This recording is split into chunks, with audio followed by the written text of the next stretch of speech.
Hey everyone, Reed here with Big Strong Book, the author of Chorus of 1,000, now available on Amazon. And today we are talking about Austerlitz by W.G. Sebald. This novel is considered by many to be one of the best written in the 21st century. For people who are or have been looped into what the New York Times did last week, day by day throughout the week, releasing 20 each day, they unveiled their list of the top 100 books of the 21st century.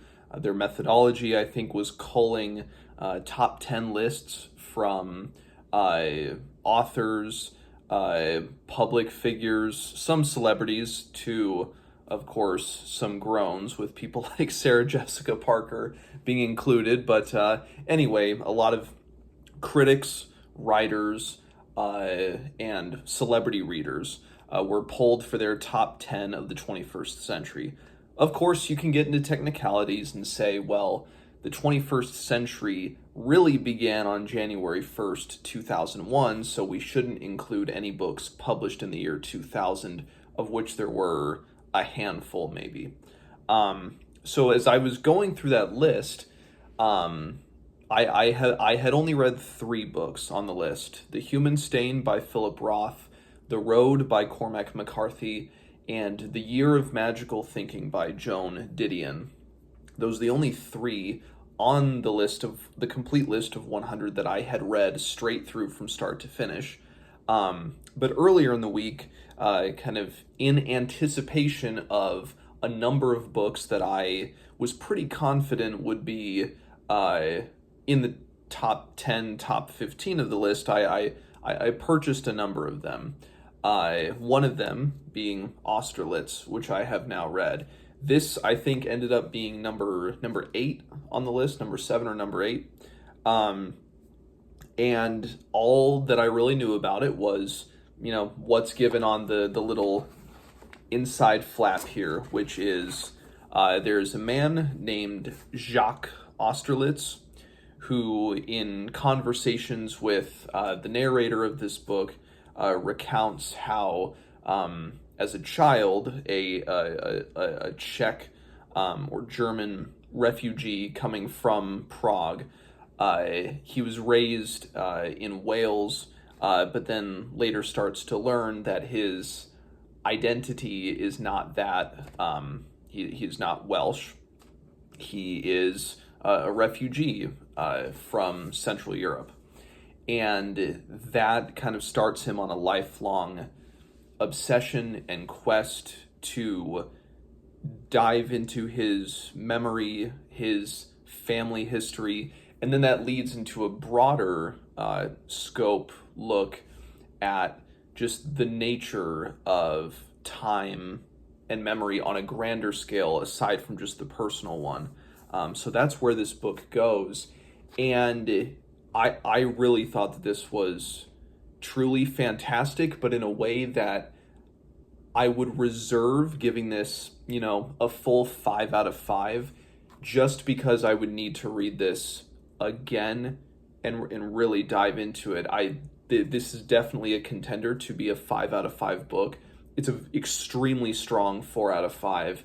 It's just there wasn't that pull for me to be over the moon about it, and I didn't want to feel compelled to give this a 5 out of 5 because it's been highly praised across the board. I would rather be more reserved in my praise at first, and then upon re-examination, give it the fullest it deserves with the full amount of analysis, because just on a first read through, I really don't think that's enough to dive into the layers and complexities of what on the outside looks like a very short, slightly less than 300-page book, but it's just so it's like a labyrinth.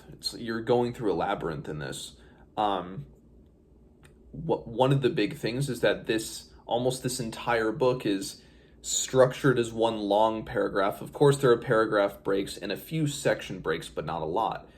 But one of the first things that drew my eye as I was reading, and that intrigued me originally, because the book kind of gets off to a slow start. It's not until you're about 50 or 60 pages in that the plot starts to pick up, and I think you're starting to really realize kind of what this book will go into.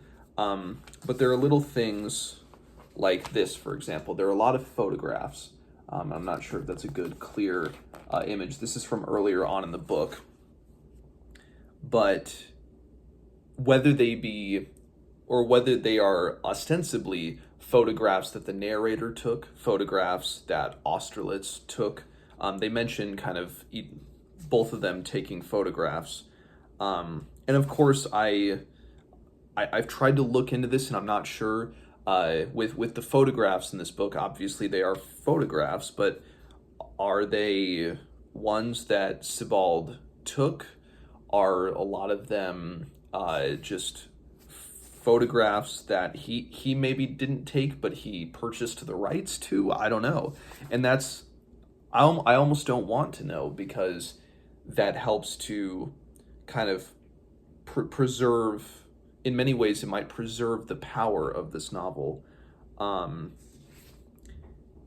But the beginning of this book, it goes so much into architecture and the constructs of a fort in particular, and how that fort was used to house prisoners, and I believe to house prisoners of Nazi Germany in the 30s and 40s. So already you're getting the idea of this place, the fort, of these edifices, these buildings that stand over generations, if not centuries, that are used for different purposes, that the structures remain, but the intents might change, and the memory of the people within these places is almost lost. It's almost secondary to the edifice which will stand over them. And this is returned to much later on in the novel, with just the idea of a fort standing strong, and the victims who were imprisoned here, were buried in a mass grave just outside, where already that grave is basically an oat field. Their memories, their ideas are already lost to time, and the only thing that we have really are maybe some graffiti they wrote on the walls, some sayings they had, and that's all we had, because we cannot know these people.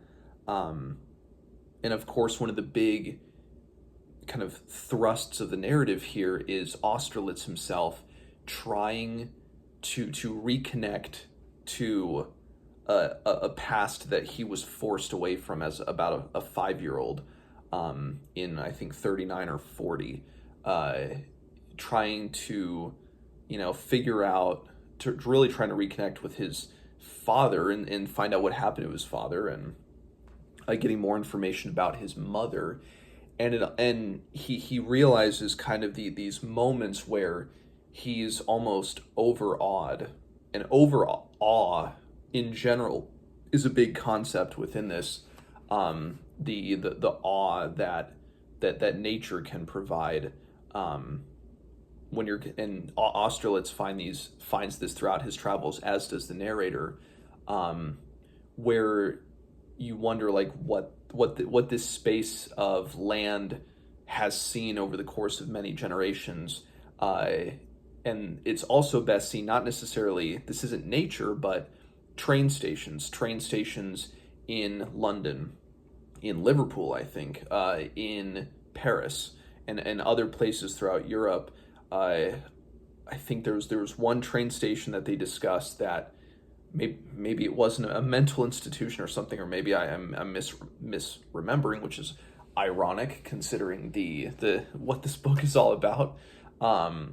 But where these places that have stood, the purposes for using these buildings and these sites change over time, but yet do the memories remain? That line between the living and the dead, the was and the is, as Austerlitz kind of comes to that conclusion and starts to try to determine for himself, it's a very fine line between what is past and what is, and can we reconnect with that?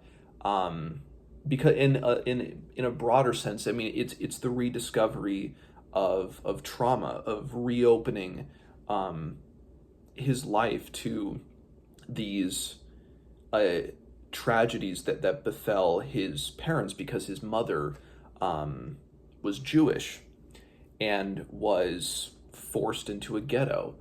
And there's just a heart-wrenching section in this book of him describing like the kinds of people in this ghetto, and it goes on, and it's like a 5-page sentence. He just keeps going and going, and that's almost like the emotional climax of the story too. And then, and I'll show this because this absolutely haunted me, an image from later on in the book, which is this, of a couple people in an audience.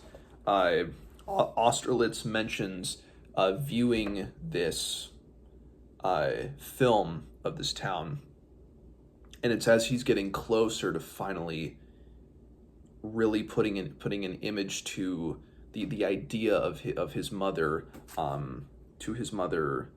I believe her name is Agata. Yeah, his mother Agata, and the dazed expressions on the faces, and then it's confirmed on the next page when he sees an image of who he recognizes as, or this woman Vera, who she's with, and I have some stuff to say about that, but it's the recognition. Just I love the interplay of images within the text, and again that blend of the real and the unreal, the was and the is. Viewing a film of people viewing a stage play. I think it's a lot of like viewings within viewings within viewings, narratives within narratives conveyed in different ways. So when Austerlitz is telling this to the narrator, because that's what a lot of it is, he's just kind of this book is most of it is very long monologue, and Austerlitz relates to the narrator when he returns to Prague, and he meets this woman named Vera, who knew his parents quite well, and she is relating to him these stories of his youth, and then the memories return to him kind of in a wave. He sees himself, he remembers, but is that the true memory, or is that the a memory that is simply drawn because you can believe the word of what somebody else is saying? And because again, we have this narrator telling the story. A lot of moments in this section say Vera. It mentions like a quote. Vera told me, said Austerlitz, and it's simple, of course. It's literally stating that this woman Vera told Austerlitz this. It said Austerlitz. Austerlitz is telling the narrator, who's now relating it to us. And that's almost the pain of memory, is that there are things that you experienced. We all have, we all might have this, whether it's moments in history we lived through, or if there were things that happened in our family life from earlier on, when we did have a memory that was able to kind of receive things and store memories that we could refer back to later in our life and we could remember, but sometimes those are lost, and then we think we're rediscovering, but do we know for sure if we are rediscovering those things or not? and that's just such a, it's almost a heartbreaking thing to even think about. But what I'm reminded of, and this is not super related to this. It's not a book. It's a film. One of my favorite films, and just I think everybody should watch it. It's an Israeli film from 2008 called Waltz with Bashir, directed by Ari Folman, and it is an animated documentary where Folman was a soldier, an Israeli soldier in the Israeli-Lebanon War in the early 80s, and he doesn't have memory of it. He knows that he was on the periphery of a very tragic event that happened, a very brutal event, but his mind has put up these walls, and he's trying to rediscover that past self. He's trying to rediscover that trauma, because he starts on this quest of sorts, because he has a friend who speaks to him about these recurring nightmares that he gets from the war, and this post-traumatic stress, and Folman doesn't have that. He doesn't have his memories from the war. I'm reminded in ways of that, just because how that plays on memory and how trauma can stunt memories. But then unlike, I guess, Waltz with Bashir, where it kind of continues, and it might be a greater commentary on a national conscious or memory kind of being stunted or being cast over. This takes it to that macro level, but in such a way where we think of these places of the history of them, there are great moments where it's like he can see artists who visited these places, a writer, with powdered wig and everything. He can see him finishing his manuscript. These buildings that have withstood the test of time. It's because as he is searching for himself, he is coming to that realization that there are things that will be lost to time. There are moments where he tries to. It's his way of just diving into it. And it's Sebald's way as well, of just how memory and the presence of things, of events and people are. It's a very labyrinthine way, and there's a moment earlier on in the book when I think it's not the narrator, it's Austerlitz, relaying the idea of time, and time not being a river the way we might think it is, where it's there's the outward flow, but where does that time flow to? It is not a river that eventually flows into a greater body of water like a sea or an ocean or something. Time kind of just stands still a little bit, and an area is formed, but it's and it mentions that people are more impacted, probably not by time, but by the weather. And the weather ages things. It can cut away at buildings. The weather can weather the resolve of a people, and this is just such a fascinating novel, and again there's so much to unpack, and I'm almost at a loss for words right now. It's just it's very great. And yeah, I'm trying to think of what else I can add, with just this first read through. It's so much to take in, and there's a lot of the idea of moths as well, that I'm reminded of. Let me see if I can go back and find where the moths are talked about.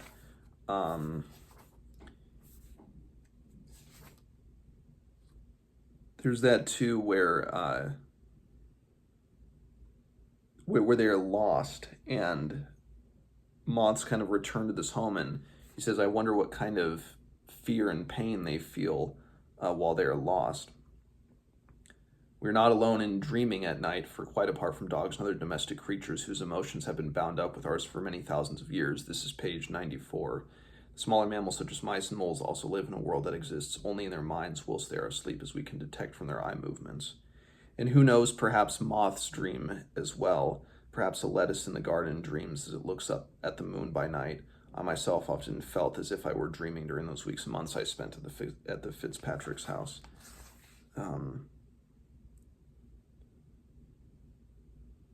If you do not put them out again carefully, they will stay where they are, the moths, never moving until the last breath is out of their bodies, and indeed they will remain in the place where they came to grieve, even after death, held fast by the tiny claws that stiffened in their last agony.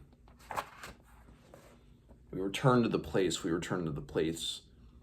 of grief, of memory, of trauma, and we stay in that because there might not ever be a knowable answer, or that there may not be a conclusion, a nice way to wrap up everything. And not that it's a kind of fruitless endeavor, it's a fact of life, that we think we can that there is the knowable, the answers for our past, but you can discover things in these places. You can infer, you can imagine, you can try to go back and place yourself there, but it's the pain of time that you can't revisit. What's gone is gone, but the buildings remain. The buildings are reminders, but the buildings outlast us. The architecture outlasts us, and that's kind of the strange final statement. And that may be all we're resigned to, is just leaving graffiti on the walls as a kind of note of our passing through. Yeah, it's just fantastic. So I will. I don't know when, but I will try and do a good solid reread of this. Take more notes through it. Again, I kind of detest taking notes on a first read through. I'll just be honest. But yeah, this is a book that I really look forward eventually to unpacking in the fullness that it deserves, and rediscovering and reopening the memory of what all that transpired in here. So, Austerlitz by W.G. Sebald. Let me know what you think of it, and as always, I will see you guys next time.